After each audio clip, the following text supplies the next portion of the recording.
Hi guys, this is Aamir Ahmed from the tax solver. और आज मैं दोबारा एक नई वीडियो के साथ हाजिर हूँ जिसमें हमने रेट के कॉन्सेप्ट को आगे बढ़ाना है। तो इससे पहले आपने हमारी प्रीवियस वीडियोस देखी होंगी जिसमें हमने रेट के काफ़ी सारे टॉपिक्स को कवर कर लिया है।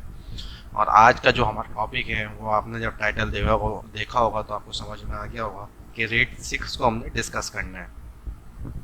रेट 6 इसमें कुछ डिफरेंस नहीं है अगर हम इसको कंपेयर करें रेट 5 से। रेट 5 और रेट 6 में सिर्फ इतना सा डिफरेंस है कि रेट 5 सिंगल पैरिटी बना रहा होता है, रेट 6 डबल पैरिटी बना रहा होता है। मैं फिर भी आपको डिटेल में समझा देता हूँ।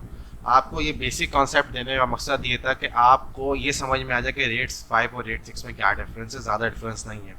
तो डॉक्यूमेंट में आपको समझा देता हूँ दोबारा एक बार, ताकि आपके माइंड में एक क्लियर हो जाए चीज़ कि रेट 5 और रेट 6 में क्या डिफरेंस है, ऑर्गेनाइजेशन रेट 5 की तरफ क्यों जाती हैं या रेट 6 की तरफ क्यों जाती हैं। RAID 6 is a standard RAID level in the world of networking. It allow 4 और more hard disk to combine and form a logical disk. जैसे आपको रेट 5 के अंदर 3 हार्ड डिस्क की रिक्वायरमेंट होती थी उसकी कॉन्फ़िगरेशन के लिए, तो रेट 6 के अंदर आपको 4 हार्ड डिस्क की रिक्वायरमेंट है रेट 6 कॉन्फ़िगरेशन के लिए। बिल्कुल जैसे रेट 5 के अंदर आपको एक लॉजिकल डिस्क बना के दी जाती थी, बिल्कुल रेट 6 के अंदर भी आपको उसी तरीके से एक लॉजिकल डिस्क बना के दी जाएगी।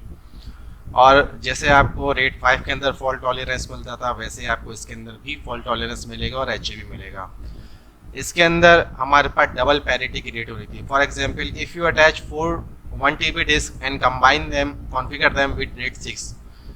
It will show the storage of 2 disks and 1 disk of 1 and 2 disks. Sorry, यहाँ पे मैंने 1 लिख दिया है, यहाँ पे आएगा 2 disks for parity. तो जैसे मैंने इसके अंदर बताया आपको कि रेट 6 के लिए आपको 4 हार्ड डिस्क की रिक्वायरमेंट है। 2 हार्ड डिस्क आपकी स्टोरेज के लिए होंगी और 2 हार्ड डिस्क आपकी पैरिटी के लिए होगी। ऐसा नहीं है कि 2 डिस्क के ऊपर आपकी पैरिटी एक साथ रखी जाएगी। पैरिटी जैसे रेट 5 के अंदर स्प्रेड की जाती थी, बिल्कुल रेट 6 के अंदर भी स्प्रेड की जाएगी। पैरिटी का कॉन्सेप्ट मैंने यहाँ पे भी दिया, ये वही डेफिनेशन है जो मैंने रेट 5 के अंदर भी बताई थी आपको। पैरिटी क्यों यूज होती है? To reconstruct the failed data, जो द लॉस्ट डाटा। जब भी आपका डाटा लॉस होता है तो आप पैरिटी के थ्रू उसको रिकवर करते हैं। आप नहीं करते, बेसिकली सिस्टम ही कर रहा होता है, बट पैरिटी रिकवर करवा के देती है आपको। How to configure RAID, same वही हाउ इट वर्क, सेम वही प्रोसेस है जो रेट 5 करता था, बट इसमें थोड़ा सा डिफरेंस ये है कि इसमें डुअल पैरिटी हो रही है।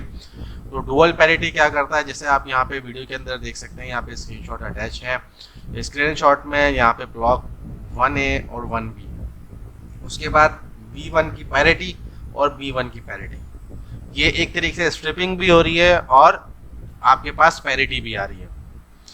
इन केस आपकी ये हार्ड डिस्क लॉस हो जाए तो आपके पास B1 का जो डाटा है वो यहाँ पे पड़ा हुआ है और आपको B2 का डाटा यहाँ मिल जाएगा। ये खुद ही आपको जो है ना सब चीज़ें करके दे देगा, इसमें आपको कुछ करने की ज़रूरत नहीं है। ये सिर्फ एक कॉन्सेप्ट है कि कहीं पे आप इंटरव्यू के लिए जाते हैं, अगर आपसे ऐसे कुछ सवाल हो जाए। वैसे तो जब आप इंटरव्यूज में जाते हैं तो इतने डेप्थ में कोई क्वेश्चंस पूछे नहीं जाते, कॉन्सेप्ट्स आपको बेसिकली क्लियर होने चाहिए किसी भी इंटरव्यू के अंदर। बट आपको ये चीज़ समझाने का मकसद ये है कि जब भी आप किसी भी फर्म में काम कर रहे होते हैं तो आपको ये कॉन्सेप्ट्स पता होने चाहिए कि आप इन चीज़ों को एक्सप्लेन कर सकें। अगर आपके पास कोई इश्यू पीरियड हो तो आप इस चीज़ को समझ सकें कि हमारे पास ये मसला हो गया है और इसका ऑल्टरनेटिव ये है, ये इसका सोल्यूशन है। सिर्फ इतने डीप में चीज़ों को समझने का मकसद ये होता है। बिल्कुल इसी तरीके से अगर आपका ये डाटा लॉस हो जाए, ये हार्ड डिस्क लॉस हो जाए, तो आपका B1 का डाटा यहाँ पे मौजूद है, B4 का डाटा यहाँ पे मौजूद है। स्ट्रिपिंग भी हो रही है और आपके पास पैरिटी भी आ रही है। सिर्फ रेट 5 और रेट 6 में इतना डिफरेंस, और ज़्यादा डिफरेंस इसमें नहीं है। कॉन्फ़िगरेशन भी सेम है, इनकी चीज़ें भी सेम है। हम विंडोज़ सर्वर पे इंस्टॉल करेंगे, जाके इसको विंडोज़ सर्वर पे कॉन्फ़िगर करेंगे। मैं आपको बता भी दूंगा, रेट 6 तक तो मैं आपको कॉन्फ़िगर करके दिखा सकता हूँ, बट रेट 10 और रेट 10 के बाद बहुत सारे और भी जो है ना हमारे पास रेट्स मौजूद है, वो मैं आपके पास कॉन्फ़िगर करके नहीं दिखा सकूँगा।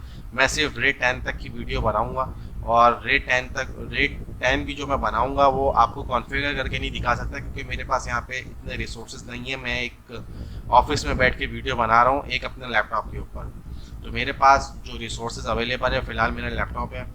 इन केस इन फ्यूचर मैं कहीं पे अगर कॉन्फ़िगर करूँगा तो मैं आपको इंशाल्लाह उसकी जो पूरी वीडियो है, फिजिकली पूरी वीडियो मैं आपको बना के दिखाऊंगा फिजिकली कैसे कॉन्फ़िगर करते हैं। बट मैं अभी आपको बेसिक कॉन्सेप्ट दे दूंगा अपनी रेट की वीडियोस में, ताकि आपको पता लग जाए कि रेट है क्या और रेट हमारे पास कॉन्फ़िगर किस तरीके से होता है। विंडोज सर्वर पे आपको मैं करके दिखा दूंगा। तो आई होप आपको ये समझ में आ गया होगा कि आप पूरी रेट 6 को समझ गए होंगे। रेट 6 क्या है, जैसे मैंने नीचे भी ये चीज़ डिफाइन की है। Think of it like this is a simple way is rate 6 minimum requirement for hard disk, 2 for storage and 2 for clarity. ये मैंने आपको पहले बता दिया। अच्छा, रेट 6 का भी जो डिसएडवांटेज है वो ये इसका मैंने डिसएडवांटेज यहाँ पे मेंशन नहीं किया, यहाँ पे आएगा डिसएडवांटेज।